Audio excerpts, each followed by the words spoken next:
My father warned me no good would come from the big city.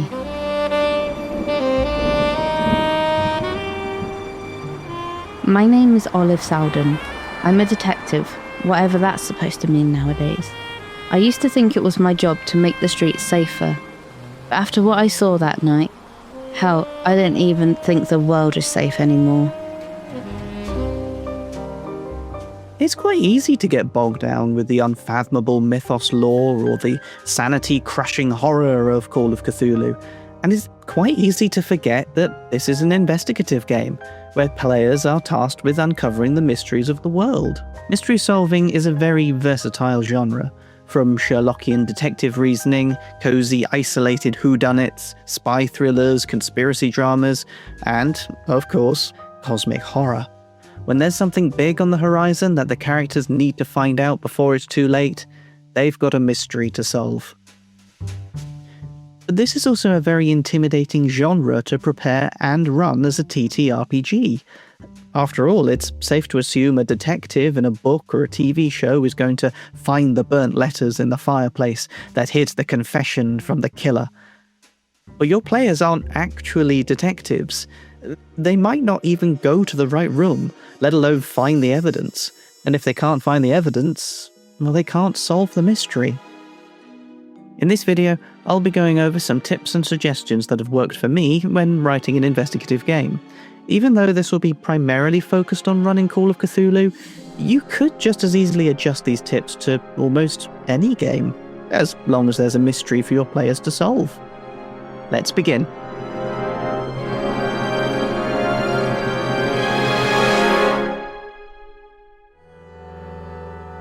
When players begin searching for evidence, every clue needs to be clear, detailed, and present a significant piece of the puzzle they're trying to solve.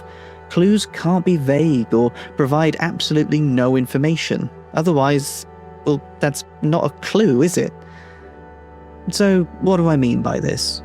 Well, let's use this example.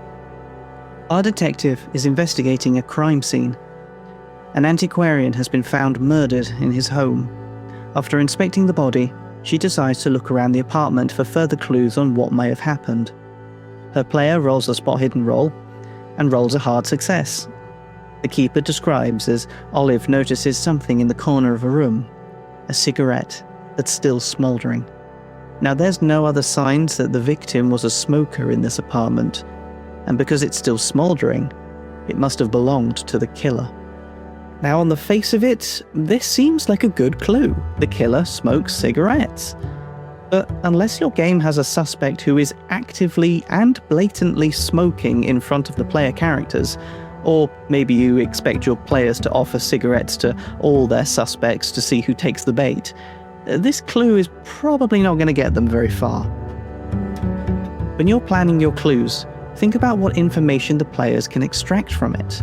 There's no point having clues like, a thief has large feet, or the killer wears a hat, because they don't give enough information for the players to work with. Instead, think about what makes those clues stand out. Do the thief's footprints imply they walk with a limp? Is the killer's hat memorable, or does it stand out enough that the players might be able to spot it in a crowd? These are clues that players will not only remember, but it can actually aid them throughout the game. So, for our example, perhaps the cigarette is interesting not just because it's still lit, but because our detective notices the telltale stain of orange-coloured lipstick. I'd seen that colour painted on someone's lips before. Just looking at it now brought back memories of my friend from my hometown. It was unmistakable, but it didn't make sense. I hadn't seen Gloria for nearly 2 years now. Now, that's strange. Who would be calling a dead guy at this hour? Well, did you do it? Answer me, Gloria. Is he dead? He said Gloria's name. I knew that wasn't a coincidence, but I couldn't hang up now. He'd suspect something was wrong. So I had to play along.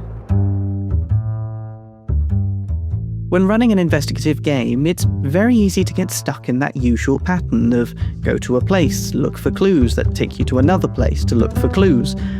Obviously, this can get boring and repetitive. When planning your game, make a note of your character's skill lists that could diversify the investigation, or think of all the things your players enjoy doing in a roleplay game, and see if you can insert them in your game. There's plenty of ways of breaking up slow moments of investigation with high-paced action or tension. Socializing with suspects, chasing guilty leads trying to escape, going undercover to catch the killer in the act. All of these can break up the monotony of searching for clues in an empty room, all while keeping the story going forward. And if you're unsure what you can do, why not open yourself up to suggestions from your players and see how they want to solve the problems? So, for instance, maybe you have a player who now wants to use their character's acting skills to pretend to be their long-lost friend. Well, did you do it? Answer me, Gloria. Is he dead? Yes, yeah, obviously he's dead. Now why the hell are you calling his telephone? Do you want me to get caught? You were supposed to be back here 10 minutes ago, Gloria. What are you still doing there? Did he tell you where he hid the statue or not? Statue? No, he didn't. And I had to beat it out of him. That's why I'm taking so long. Oh, damn. The High Priest is not going to like this. Alright, he's a bookseller. He sells books to the library, doesn't he? We'll go check it out. Me and the boys will meet you there. They were on their way to ransack the library. A sensible detective would have called for backup, ready to catch them in the act. But whoever they were, they didn't know I was involved now, and I wanted to use that to my advantage. Have you ever wondered why some investigation games can get very boring after a while? Or have you ever noticed whenever a whodunit show gets about the halfway mark, and then suddenly the writers inject some drama halfway into the story, like a second murder or a threat to the detective's life? If you want to evolve your investigative game from a slog into an emotionally driven adventure, your story needs stakes. The solution to this is very simple. Just ask yourself, what would happen if the investigators weren't getting involved? And don't forget, you're technically telling two stories. What has happened in the past that led to the investigation, and what's happening now in the story while the players are trying to solve the mystery. What are the suspects currently doing? Is the killer just standing around waiting to get caught? Or are they still on their own mission to get what they want? Once you've decided what the NPCs are doing, we can transform that into a dramatic scene in the game that injects some urgency, reminding the players that time is running out. Maybe the killer strikes again towards a beloved NPC, or a suspect tries to escape with incriminating evidence, or an assassin has been paid to slow the investigators' plans. Or maybe the suspect has moved on to the next stage of their plan, giving our investigator a chance to sneak in and catch them in the act. Those guys were not wasting time. When I showed up, they were already deep into their search. Each one of those goons was armed, so it was just as well I didn't call for backup or I'd be responsible for a bloodbath. While hiding in the shadows, I couldn't help but thinking about the statue they were looking for. Why would it be hidden in a library? And how was it valuable enough to warrant murder? It was risky, but if I could find clues to what was going on without getting spotted by these thugs, maybe I could prevent this from escalating. There's a rule to writing investigation scenes that was coined by writer and game developer Justin Alexander called the 3-clue rule that I found has been a great help in structuring investigative scenarios. In his book, So You Want to Be a Game Master, he states, "For any conclusion you want the PCs to make, include at least 3 clues." So why 3 clues? And why not just have one really obvious one instead? Well, firstly, it almost guarantees the players will actually discover a clue that will direct them to the right conclusion, even if they completely miss or ignore or just forgot the others. And secondly, having more than one clue that points them the right way can help avoid any misunderstanding or erroneous conclusions that the player may have come up with. Let's break this one down. We want our Detective Olive to discover the secret is hidden somewhere in the library. We want the clues to be varied, but, as we mentioned in our first step, we don't want them to be so vague that no answers can come from it. For this, we can use Call of Cthulhu's skill list and see if we can get some ideas from there. So, for example, maybe Olive could roll her spot hidden skill to find a crumpled invoice in a bin from builders who built a small room in the wall in secret.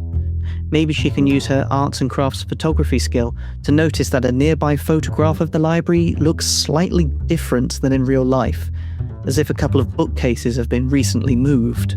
And maybe she could use her tracking skill to notice that there's scuff markings on the floor next to one of the bookcases, as if it had just been dragged. Nothing could have prepared me for what I was about to find. The moment my eyes adjusted to the darkness and I saw that statue, it took my breath away. I'd never seen anything like it before. There was something about it that was calling to my very soul, like it was trying to pull me closer. It wanted to embrace me. It wanted to consume me. Gloria, it's me. Listen to me. You don't have to... My father warned me no good would come from the big city. Perhaps I should have listened.